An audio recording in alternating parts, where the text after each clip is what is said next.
Today we're going to be taking care of some maintenance items on the FJ, namely changing the oil, and I'm going to try to get the rock rails on that I had on my previous FJ because I kept those when I sold it, and I would like to get them on here sooner rather than later. I would also like to get started installing the Bilsteins up front, but that will probably be in a different video. But first things first, I got to get this trailer unhooked. I towed this about 150 miles the other day, and the FJ was not too happy on the highway. So I don't think I'll be towing this trailer anymore with this thing. Definitely time for a full-size truck.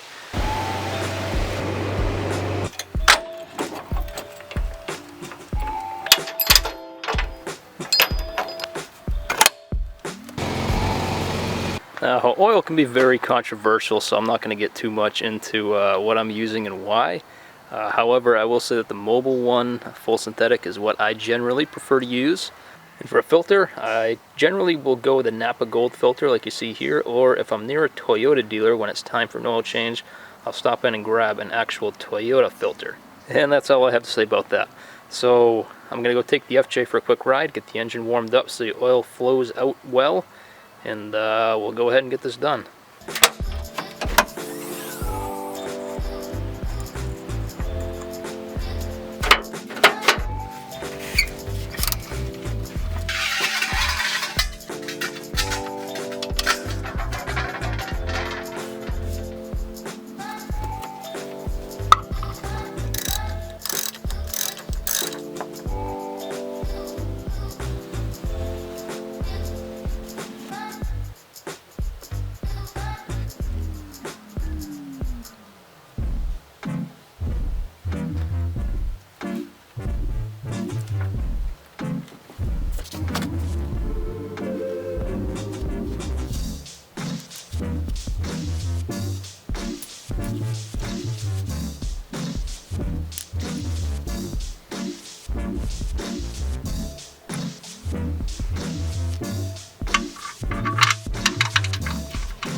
Looks like we're about 1/3 of a quart low, so I'll add a little more and we'll be good to go.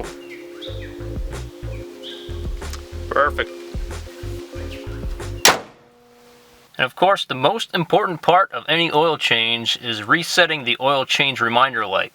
Because after all, if you don't reset the light, it means you never did the oil change. Now I'm going to try to do this while holding the camera, so bear with me if the camera doesn't stay straight, because you really need two hands to do it. So the way that this is done is we turn the ignition to the off position, then we push and hold down the trip odometer reset button thing here.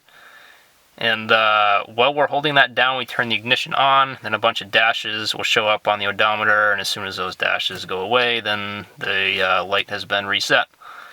So let's give this a try.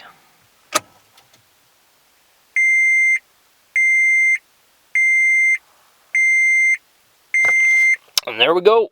That's it. Let's see if we can move on to the rock rails now. We're losing daylight fast. Fall is approaching a little quicker than I would like. So here they are. I did a whole video on refinishing these things and installing them on my previous FJ, so I'll put a link to that down below if you want to check that out.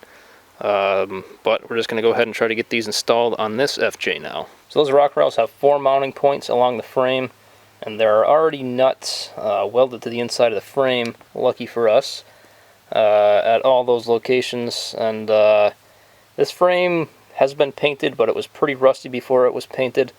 So I'm just going to take a tap and run it through. I think it's an M8 by 1.25. Don't quote me on that, but I think that's what it is. I'm going to run that through all the holes, clean them out so that the bolts go in nice and easy. And then everywhere that the rock rail touches the frame, they have little rectangular metal pads that set up against the frame. Everywhere that happens, I'm going to spray some of this fluid film and I will eventually spray the whole undercarriage with this, but for now I'm just going to spray the areas in between the frame and where the rock rail goes, because obviously I won't be able to get to those once the rock rail's in place. So fluid film, if you're not familiar, excellent rust preventative if you live in an area that has the roads salted in the winter. And I've been using it for years and will continue to use it because I've been thoroughly impressed with it.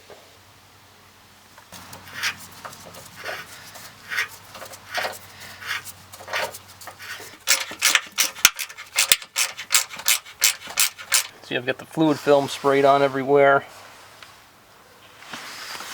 And I'm not going to film myself putting this in place because it's pretty heavy and awkward, so let's just go ahead and skip to the final install. And through the wonders of video editing, there we go, all installed.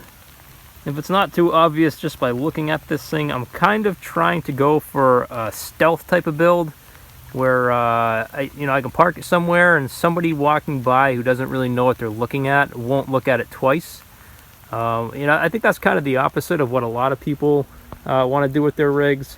I think a lot of people, in my mind, I guess, kind of tend to make them a little bit flashy and, want to draw attention to themselves.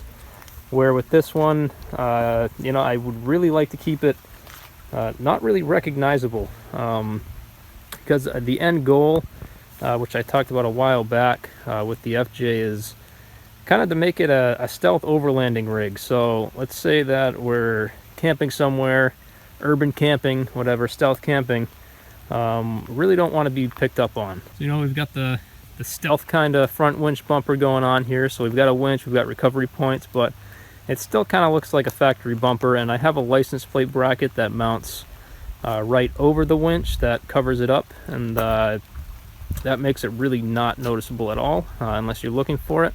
And then again, with the side steps, they're they're pretty low profile. They'll do what they need to do, and they're enough to make it a pain in the butt to get in and out of here, at least until you get used to them. But I think they're low profile enough that most people won't really think twice about them, because they look more like a side step.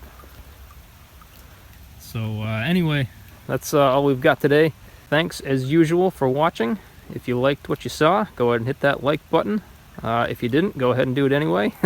And feel free to subscribe.